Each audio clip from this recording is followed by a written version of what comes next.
Cuando pensamos en el románico, a lo mejor nos viene a la cabeza un estilo artístico sin más, pero es mucho más que eso. El románico es en realidad una respuesta muy, pero que muy contundente, hecha de piedra, a una época llena de miedos, sí, pero también de una fe que movía montañas, literalmente.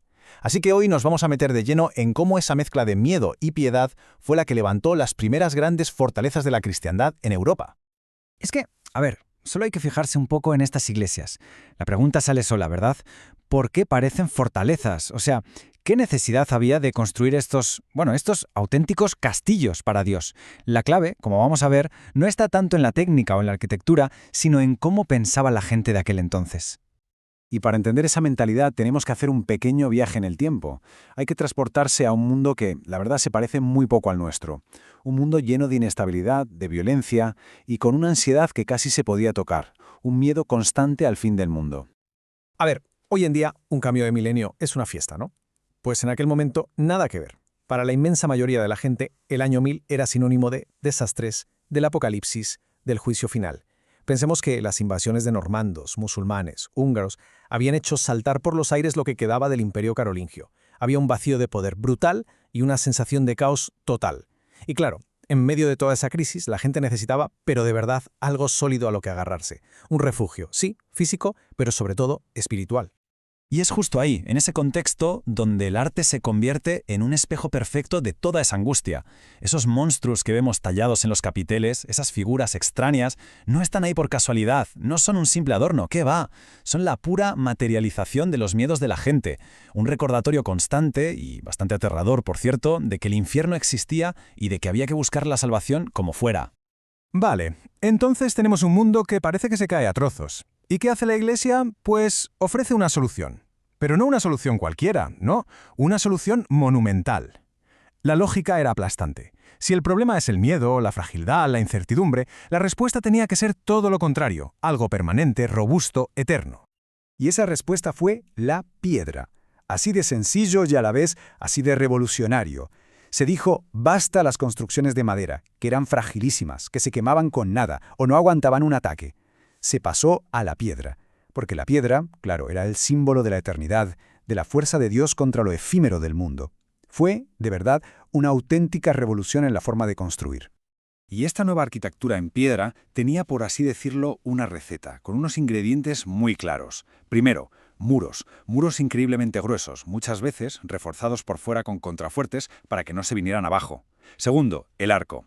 El arco estrella era el de medio punto, el que venía de los romanos. Y tercero, y esta fue la gran innovación para los techos, la bóveda de cañón, que para entendernos es como coger un arco de medio punto y alargarlo, creando un techo de piedra macizo pesadísimo. Todo esto se aguantaba con unos pilares gigantescos. ¿El resultado? Pues unos interiores bastante oscuros, muy solemnes, pensados para el recogimiento y también para sentir ese temor reverencial ante Dios.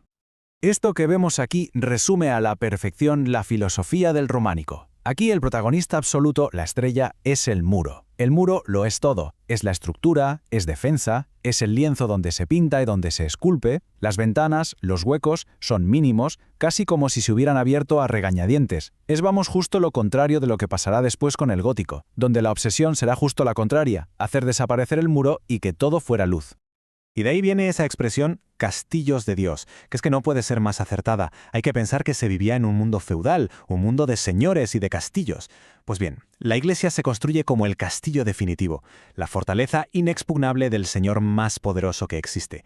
Así que su arquitectura no solo buscaba inspirar fe, no, su objetivo era clarísimamente proyectar poder. Pero ojo, porque estos muros tan bestias no estaban ahí solo para proteger o para impresionar. Tenían otra misión, una misión clave: enseñar. Pensemos que en aquella época casi nadie sabía leer ni escribir. La Iglesia era, literalmente, un libro abierto para todo el mundo. En el románico no existe eso de el arte por el arte, ni de broma.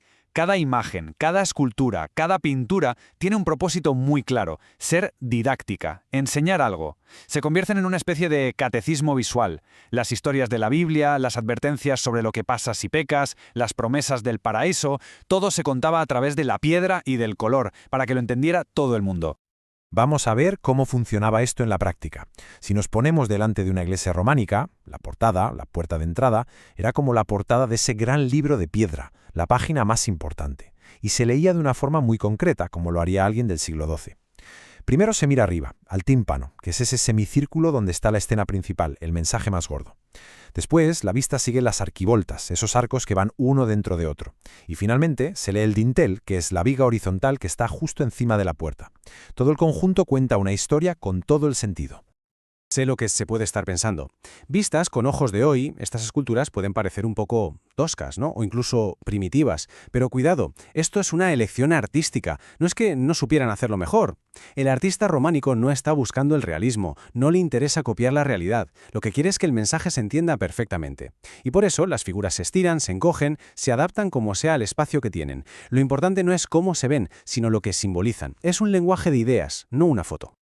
Y aquí llega una de las cosas más alucinantes del románico. Fue básicamente el primer gran estilo internacional de Europa. O sea, el mismo lenguaje artístico desde España hasta Alemania. La pregunta es, ¿cómo narices se extendió un estilo tan complejo y tan concreto por un continente que estaba hecho un puzzle, todo fragmentado? Pues la respuesta está en dos grandes motores de difusión. El primer motor, las órdenes monásticas. Sobre todo los monjes de Cluny, que montaron una red de más de 1000 monasterios por toda Europa. Todos compartían las mismas reglas, la misma forma de rezar y, claro, el mismo estilo para construir sus iglesias. El segundo motor, las peregrinaciones. Rutas como el Camino de Santiago funcionaron como auténticas autopistas de la cultura. Por ahí no solo viajaban peregrinos, viajaban monjes, arquitectos, escultores y con ellos viajaban las ideas. Eso sí, que fuera un estilo internacional no quiere decir que fuera un corta y pega en todas partes, para nada.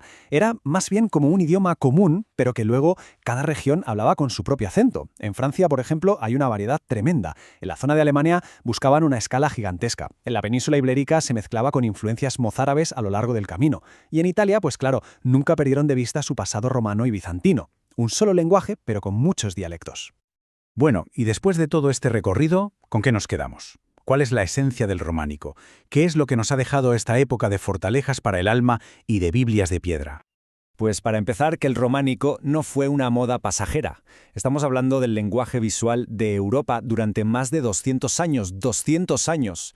Fue el estilo que en cierto modo reconstruyó Europa a nivel espiritual después del caos que siguió al imperio carolingio, y al hacerlo puso los cimientos de toda la cultura que vino después. Y en el fondo es que no podía ser de otra manera. El románico es el espejo perfecto de la sociedad feudal. Es un arte que convierte en piedra la pirámide del poder de la época.